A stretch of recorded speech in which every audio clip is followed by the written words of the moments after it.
नमस्कार, स्वागत है आपका। आप देख रहे हैं फाइनल रिपोर्ट। मैं हूं आपके साथ विवेक शांडिल्य। यूपी में 27 के विधानसभा चुनाव की तैयारी तेज हो गई है। संघ और बीजेपी ने नई रणनीति पर काम करना शुरू कर दिया है। सीएम योगी आदित्यनाथ के साथ संघ की लगातार बैठकें चल रही है। इसी कड़ी में आज सीएम योगी कानपुर के दौरे पर है। यहां वो राष्ट्रीय स्वयंसेवक संघ के विचार परिवार की समन्वय बैठक में शामिल हुए। बीजेपी की 2027 को लेकर आखिर क्या रणनीति चल रही है, एक रिपोर्ट देखते हैं।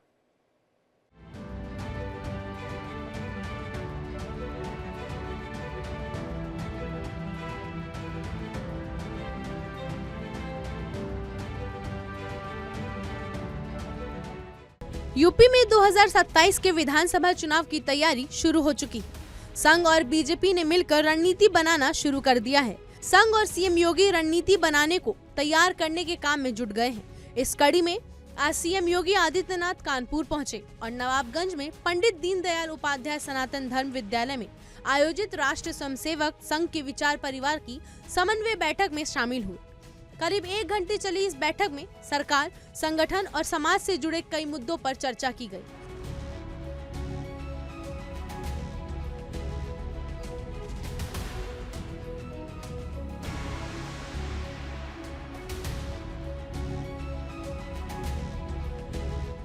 सूत्रों के मुताबिक बैठक में आगामी 2027 विधानसभा चुनाव को ध्यान में रखते हुए बीजेपी और संघ के बीच बेहतर तालमेल बनाने पर विशेष जोर दिया गया। साथ ही प्रदेश और राष्ट्रीय स्तर के कई विषयों पर भी मंथन हुआ। बीजेपी के क्षेत्रीय अध्यक्ष प्रकाश पाल ने बताया कि बैठकें समय समय पर होती रहती हैं, जिनमें संगठन अपने अपने क्षेत्रों की प्रगति और सामने आ रही चुनौतियों पर चर्चा करते हैं।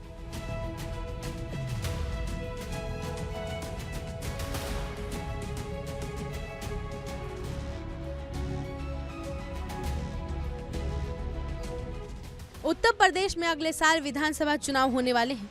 इस कड़ी में सभी रणनीति तैयार की जा रही है। संगठन को और मजबूत करने पर पार्टी ज्यादा जोर दे रही है। चुनावी रणनीति क्या होगी, इस पर अभी विचार चल रहा है। Bureau report, India daily.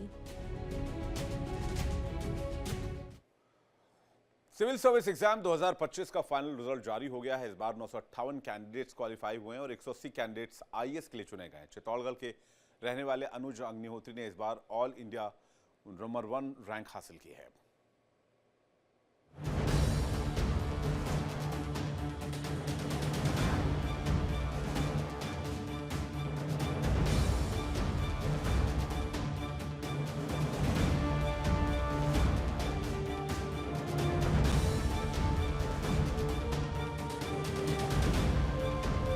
UPSC ने सिविल सर्विस एग्जाम 2025 का फाइनल रिजल्ट जारी कर दिया है। चित्तौड़गढ़ जिले के रावत भाटा के रहने वाले डॉक्टर अनुज अग्निहोत्री ने इस परीक्षा में ऑल इंडिया रैंक 1 हासिल की है। इस बार 958 कैंडिडेट्स क्वालिफाई हुए हैं और 180 कैंडिडेट्स आईएएस के लिए चयनित किए गए हैं। डॉक्टर अनुज अग्निहोत्री से पहले भी 2 बार यूपीएससी क्लियर कर चुके हैं। साल 2023 में अपने पहले प्रयास में उन्हें दिल्ली, अंडमान और निकोबार सिविल सेवा कैडर आवंटित हुआ था। इसके बाद उनकी नियुक्ति दिल्ली में एसडीएम पद पर हुई थी। अनुज की इस कामयाबी के बाद उनके घर में जश्न का माहौल है। बहुत ज़्यादा अच्छा महसूस हो रहा है। अभी थोड़ा समय लग रहा है प्रोसेस करने में। प्रेरणा पूरा परिवार हमेशा, जिसने हमेशा सपोर्ट दिखाया है, जिसने हमेशा मुझे प्रायोरिटाइज़ करा है, मेरी मेहनत को प्रायोरिटाइज़ करा है, एग्ज़ाम को प्रायोरिटाइज़ करा है, तो उसी को मैं श्रेय देना चाहता हूँ। तो सर ये क्या फर्स्ट बार में ही आपने क्लियर किया? सर फर्स्ट बार में मुझे एक दूसरी सर्विस मिली थी और थर्ड बार में मुझे ये एक जिसमें भी रिजल्ट आया है फर्स्ट टाइम का, ये अभी थर्ड अटेम्प्ट है। वहीं मध्य प्रदेश के अशोकनगर के रहने वाले चितवन जैन ने इस बार यूपीएससी के परीक्षा में रैंक 17 हासिल की है। ये चितवन का तीसरा प्रयास था। चितवन की इस कामयाबी के बाद उनके घर में खुशी का माहौल है। चितवन की इस कामयाबी पर उनके पिता ने भी खुशी जाहिर की है। 3 बजे करीब उसका फोन आया कि मेरा सिलेक्शन हो गया है, आईएएस पोस्ट मिली है। हम लोग बहुत खुश हुए और उसको बधाइयाँ दी। तो उसने कहा थोड़ी देर बाद बात करता हूँ। उसका शुरू से ही एक लक्ष्य था कि मेरे को कलेक्टर बनना है, जुनून था उसको, और उसने वो सफलता प्राप्त की। शिक्षा तो उसने अशोकनगर में तारासदन से की है। उसके बाद 11th-12th सागर पब्लिक स्कूल भोपाल से किया है। उसके बाद उसने बीकॉम दिल्ली से किया है, दिल्ली यूनिवर्सिटी से। उसके बाद जीतो में उसने तैयारी की 2 साल की और सफलता प्राप्त की। वहीं सतना की बेटी भूमिका जैन ने 331वीं रैंक हासिल कर जिले का नाम रोशन किया है। भूमिका की सफलता पर परिवार, मित्र और शहर वासियों में खुशी का माहौल है। परिवार का कहना है कि भूमिका की मेहनत उसे इस सफलता तक लेकर आई है। मैंने यूपीएससी सीएससी में AIR 331 यूपीएससी सीएससी 2025 में सिक्योर करी है और अभी मार्क्स आउट नहीं होते हैं, अभी सिर्फ रैंक लिस्ट आउट होती है, तो मेरी AIR 331 ही आई है। मैंने यूपीएससी की तैयारी 2022 में अपने ग्रेजुएशन की जस्ट बाद स्टार्ट करी थी। ये मेरा 3rd अटेम्प्ट था। पहली बार मेरा प्री क्लियर हुआ, पहली बार मेंस क्लियर हुआ एंड इंटरव्यू के बाद अभी मेरा लिस्ट में नाम है। इस सफलता से खुशी तो बहुत है, बहुत खुशी है। और पढ़ाई में पूरा योगदान खुद बेटी का था, हम लोगों का कोई उसमें रोल नहीं था। उसने अपने मन से जो कुछ किया, सब कुछ उसने अपने मन से किया। 11th-12th में कॉमर्स भी उसने अपने मन से लिया। फिर कॉलेज में BA प्रोग्राम, दिल्ली यूनिवर्सिटी जाना, सारा उसका डिसीजन था। इसमें हम लोगों ने सिर्फ सहयोग किया है।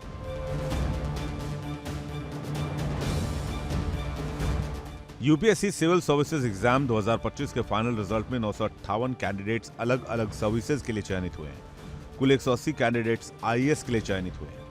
IFS के लिए 55 कैंडिडेट्स का चयन हुआ है। वहीं 150 IPS चुने गए हैं। Bureau report, India daily.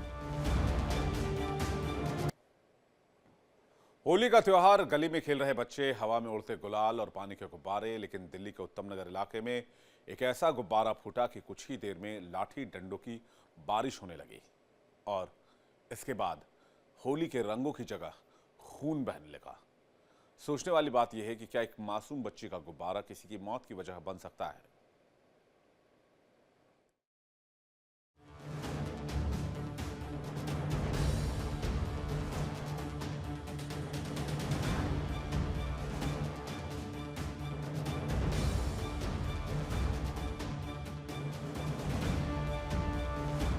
Delhi के उत्तम नगर की ये वो गली है जहां होली की शाम बच्चे खेल रहे थे, लोग हंस रहे थे और हर तरफ रंग ही रंग था। लेकिन इसी गली में कुछ देर बाद ऐसा हंगामा मचने लगा था जिसके बारे में किसी ने सोचा भी नहीं था। जानकारी के मुताबिक एक छोटी बच्ची अपने दादा की ओर पानी का गुब्बारा फेंक रही थी, लेकिन किस्मत को कुछ और ही मंजूर था। गुब्बारा दादाजी की जगह गली से गुजर रही एक महिला को जा लगा और यहीं से शुरू हुई उस विवाद की कहानी जिसने एक जान ले ली। बताया जा रहा है महिला ने तुरंत अपने रिश्तेदारों को फोन किया। कुछ देर बाद कई लोग वहां पहुंच गए और फिर शुरू हो गया बहस का सिलसिला। पहले कहा सुनी, फिर गाली गलौज और देखते ही देखते गली में ये माहौल हिंसक हो गया। चीख पुकार मच गई। इस खूनी झड़प में दोनों पक्षों के कुल 8 लोग घायल हुए। कुछ नहीं हुआ था जी, वो छोटा बच्चा था, उसके हाथ में गुब्बारा था, वो नीचे गिर गया। वो लेडीज जा रही थी तो उसके छांटे लग गए और छांटे लगने के बाद हमने वो लड़ाई करने चालू हो गई। हमने उनसे गलती मांगी, हाथ जोड़ लिए, माफी, भाई बच्ची है, गलती हो गई, माफी मांगे। फिर उन्होंने फोन कर लिया जी, फोन करके सब अपने बंदे बुला लिए और हम छुटाने में थे और उन्होंने लट्ठे बरसाना शुरू कर दिया हमारे ऊपर। हमारे हुआ, हम तो छुड़वा रहे थे पर उन्होंने बरसात कर दिया। हमारे तो चोट लग गई, हम कहाँ से झगड़ा करेंगे। पुलिस नहीं आई जी, 10 को फोन कर दिया, पुलिस नहीं आई। कितने लोगों को चोट लगी है? हमारे 5-7 जनों को लगी है जी, लेडीज को, जेंट्स को। मेरे 8 टाँके आए सिर में, मेरे हाथ टूट चुका जी। वो कह रहे जी कड़ी से कड़ी सजा देंगे, बस ये कह रहे हैं अब पकड़ेंगे, उनको उठाएंगे जब पता लगेगा। हम तो ये कहते हैं उनको कड़ी से कड़ी सजा मिले।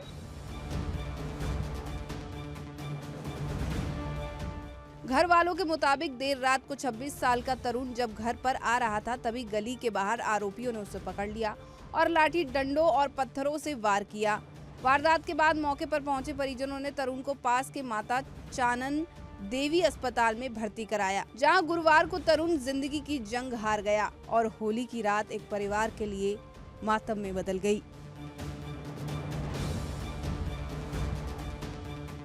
बताया ना भी कि उन्होंने शादी में बारात में गए थे, हम सबको बुलाते, पड़ोस में रहते तो उन्होंने हमारे जीजा को, वो विकलांग जीजा था, उनको मजाक करे तो उनको मारपीट कर दी। बस वो जब से अभी तक वो रंजिश ही बना रखी है इन्होंने और कल मौका देख के उन्होंने काम कर दिया। पुलिस आई? पुलिस नहीं आई जी, 10 को फोन कर दिया, पुलिस नहीं आई। तरुण की मौत के बाद पुलिस हरकत में आई। हत्या का मामला दर्ज किया गया और पुलिस ने 4 आरोपियों को गिरफ्तार कर एक नाबालिग को भी पकड़ा है। हालांकि पुलिस जांच में एक और चौंकाने वाली बात सामने आई। दरअसल दोनों परिवार पिछले करीब 50 सालों से पड़ोसी हैं, लेकिन पार्किंग और कचरे जैसी छोटी मोटी बातों को लेकर उनके बीच पहले भी कई बार विवाद हो चुका था। होली के दिन वो वही पुरानी रंजिश हिंसा में बदल गई।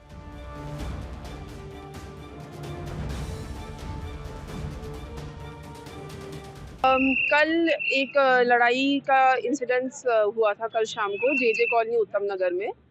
उसमें 2 परिवारों के बीच में एक लड़ाई हुई थी, जिसके चलते दोनों परिवारों की जो लड़ाई थी उसमें चोट लगी है और यही इंसिडेंस रहा है। उसमें एक व्यक्ति की आज मृत्यु हो गई है। अड़ोसी पड़ोसी हैं तो कुछ घरेलू मामलों को लेकर लड़ाई हुई थी इनकी। हिरासत में जितने लोगों का कल नाम आया था हमारे पास कंप्लेंट में, सारे लोग हिरासत में हैं और अभी भी हमारी कार्रवाई चल रही है इसमें।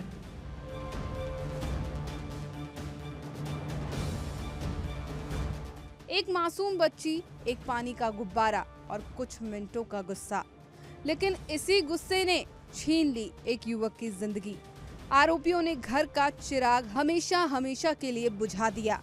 दिल्ली के उत्तम नगर की इस गली में अब रंग नहीं, बल्कि उस रात की चीख और खामोशी रह गई जिसे अनसुना नहीं किया जा सकता।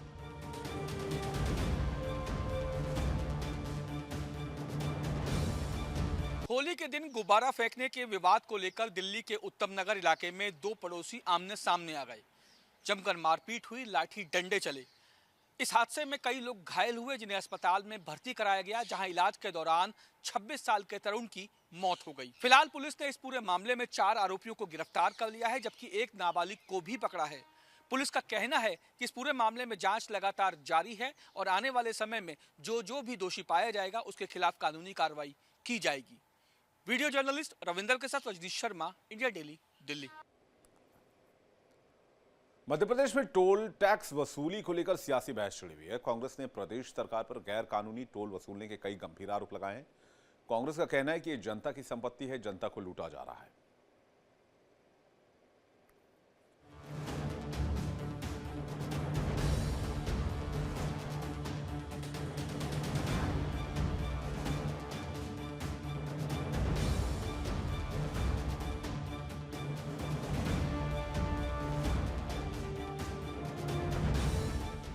मध्य प्रदेश सड़क विकास निगम ने नियमों के विपरीत गैर कानूनी तरीके से टोल वसूलने में रिकॉर्ड बनाया है।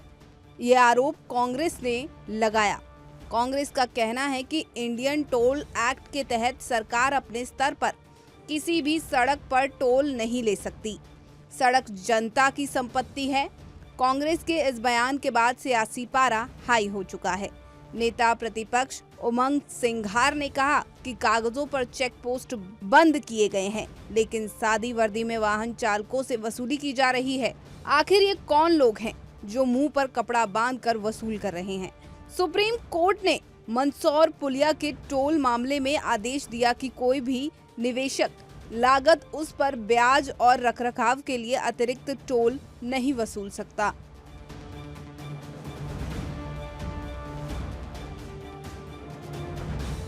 देखिए, टोल वसूली को लेकर के मेरा विधानसभा में प्रश्न था।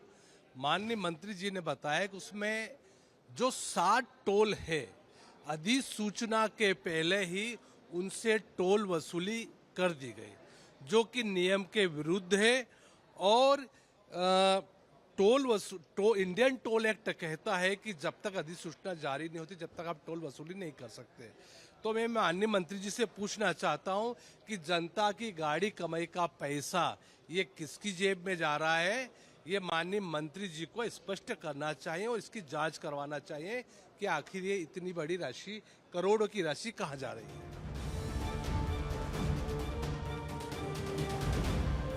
अवैध वसूली का बीजेपी ने विरोध किया। मध्य प्रदेश के लोक निर्माण मंत्री राकेश सिंह ने बताया कि मध्य प्रदेश सड़क विकास निगम 43 सड़कों पर पिछले 2 से 3 सालों में दिसंबर 2025 तक 11,015 करोड़ रुपए टोल वसूल किया जा चुका है।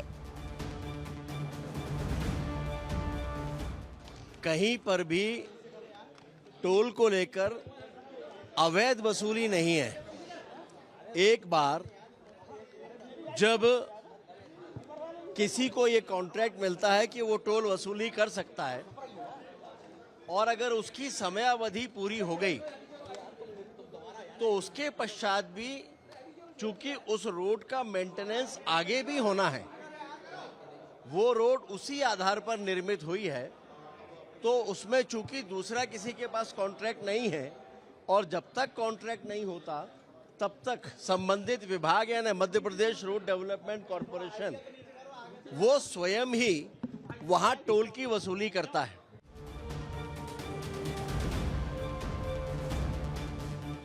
राज्य में अब टोल वसूली को लेकर बहस छिड़ चुकी है।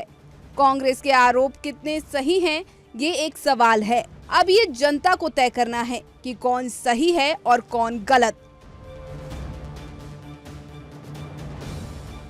मध्य प्रदेश में चेकपोस्ट में अवैध वसूली को लेकर लगातार आरोप प्रत्यारोप का दौर चलता रहा है।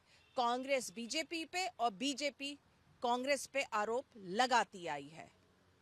इंडिया डेली के लिए भोपाल से कैमरामैन ओबेस के साथ मुक्ता पाठक। राजधानी दिल्ली में दिन दहाड़े बस में लूटपाट करने वाले पति पत्नी को दिल्ली पुलिस ने कुछ ही घंटों में गिरफ्तार कर लिया। मामला बाहरी उत्तरी दिल्ली के अलीपुर इलाके का है, जहां एक पब्लिक बस में सफर कर रहे यात्री को निशाना बनाकर लूट की वारदात को अंजाम दिया गया। लेकिन पुलिस की त्वरित कार्रवाई के चलते दोनों आरोपी ज्यादा देर तक पुलिस के शिकंजे से नहीं बच पाए।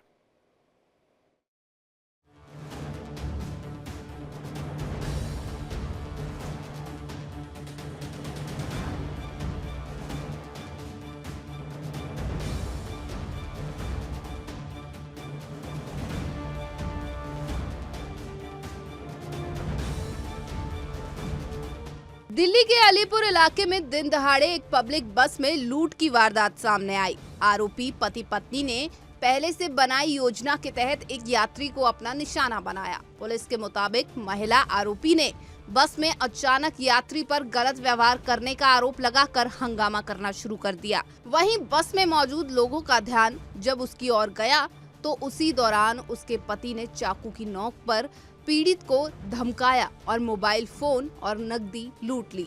घटना की सूचना मिलते ही अलीपुर थाना पुलिस तुरंत हरकत में आई और आसपास के इलाके में तलाशी अभियान शुरू किया। पुलिस की त्वरित कार्रवाई के चलते वारदात के कुछ ही घंटों के अंदर दोनों आरोपियों को घटनास्थल से थोड़ी ही दूरी पर पकड़ लिया गया। गिरफ्तार आरोपी की पहचान दीपक और दीपाली के रूप में हुई। पुलिस ने इनके कब्जे से लूटा गया मोबाइल फोन और नकदी भी बरामद कर ली।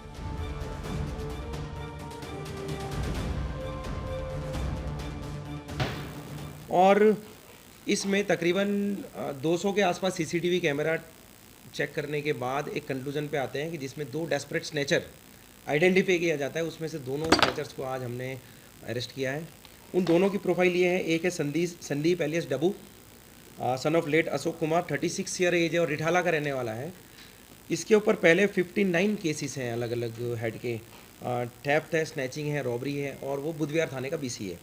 उसका जो को-एक्यूज जो साथी है वो शुभम एलियास टिंटिन है, जो विजय विहार का रहने वाला है। उसके भी एक NDPS का एक मुकदमा है। तो समयपुर बादली थाने की टीम को एक बड़ी सफलता मिली है।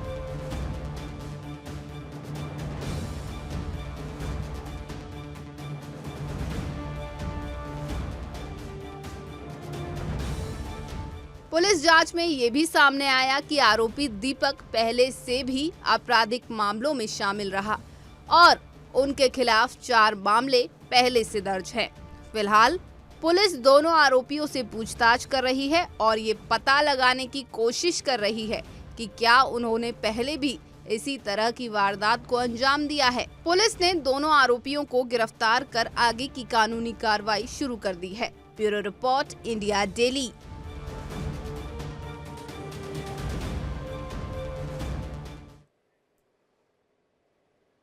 सीएम योगी आदित्यनाथ ने प्रदेश पुलिस को बड़ी सौगात दी। सीएम ने 50 QRT वाहनों को हरी झंडी दिखाकर रवाना किया। ये 50 दोपहिया वाहन यूपी पुलिस के बेड़े में शामिल होंगे। इन वाहनों का इस्तेमाल बॉर्डर जनपदों में कानून व्यवस्था को मेंटेन करने के लिए किया जाएगा। QRT वाहनों को हरी झंडी देकर रवाना करेंगे और ये करीब 5 जिलों में खासतौर पर इसे तैनाती रहेगी, जहां बताया जा रहा है कि जो संवेदनशील इलाके हैं वहां पे खासतौर पे इन वाहनों की मौजूदगी रहेगी, क्योंकि ये वाहन लॉ एंड ऑर्डर के लिए, इमरजेंसी सेवाओं के लिए तुरंत QRT के जरिए वहां पहुंच सके। और इसका मानना है कि इन उत्तर प्रदेश पुलिस के बेड़े में लगातार इजाफा हो रहा है, लगातार वाहनों की संख्या बढ़ रही, क्योंकि इससे पहले जो 2017 की बात करें तो उससे पहले 9000 थी और आज की डेट में बात करें तो 9000 से बढ़कर 15,500 के आसपास वाहनों की संख्या बढ़ चुकी है, जिसमें कि टू व्हीलर की अगर बात करें तो 2017 में कम से कम 9000 थी, जो कि आज के दौर में कम से कम उससे अधिक 12,000 के आसपास बढ़ चुका। तो ये अपने आप में उत्तर प्रदेश को कैसे सशक्त किया जाए, कैसे कानून व्यवस्था को कैसे सुदृढ़ किया जाए, इसको लेकर हमेशा से कलबद्ध रहते हैं। तो सीएम योगी आदित्यनाथ आप देख सकते हैं सीधा तस्वीरों में, जहां पे फ्लैग ऑफ करते हुए 50 QRT वाहनों को रवाना किया गया है और उन्होंने साफ तौर पर कहा कि लोकतंत्र में कानून व्यवस्था हमेशा चुनाव का मुद्दा हो सकता है और आजादी के पहली बार कोई सरकार अपने 5 वर्ष का कार्यकाल पूरा करने के बाद फिर से रिपीट की हो, ये सिर्फ कानून व्यवस्था का ही परिणाम है। और उससे पहले 17 से 12 के बीच में यूपी पुलिस ने जो परिणाम दिखाए कि एक अराजकता, बिगड़े और दंगाग्रस्त, कर्फ्यूग्रस्त राज्य को कैसे बदला जा सकता है, कैसे सेफ यूपी का रूप सामने लाया जा सकता है, ये केवल उत्तर प्रदेश पुलिस की ही के ऊपर अपनी एक बड़ी जिम्मेदारी के तौर पे देखा जाता है। पहले विकास की शर्त सुरक्षा होती, जब व्यक्ति को सुरक्षित ना हो तो उसकी पूंजी कैसे सुरक्षित होती, परिवार कैसे सुरक्षित होगा, ये साफ तौर पे आज के कार्यक्रम में योगी आदित्यनाथ ने बताया और कहा कि योगी आदित्यनाथ साफ तौर पे कहना है कि चुनावी मुद्दे में लॉ एंड ऑर्डर की वजह से सरकार ने रिपीट किया और यही कारण है कि उत्तर प्रदेश के बेड़े में इतनी बड़ी संख्या में वाहनों की जो कि इजाफा हो रहा। साथ साथ उन्होंने अब बैरिकेटिंग की बात करी, साथ में उन्होंने और भी तमाम मुद्दों पर लेकर बात की, कैसे महिला जो PSC बटालियन है कैसे वो भी इसका बड़ा इजाफा हो रहा है। साथ में ये भी कहा कि 2017 से पहले किस तरह से पुलिस की जो दुर्दशा थी वो बेहद खराब थी, पर आज के दौर में यूपी पुलिस का दुर्दशा पहले से एकदम बेहतर स्थिति में। वीडियो जर्नलिस्ट सरजीत सिंह साथ अनुज कुमार, इंडिया डेली, लखनऊ।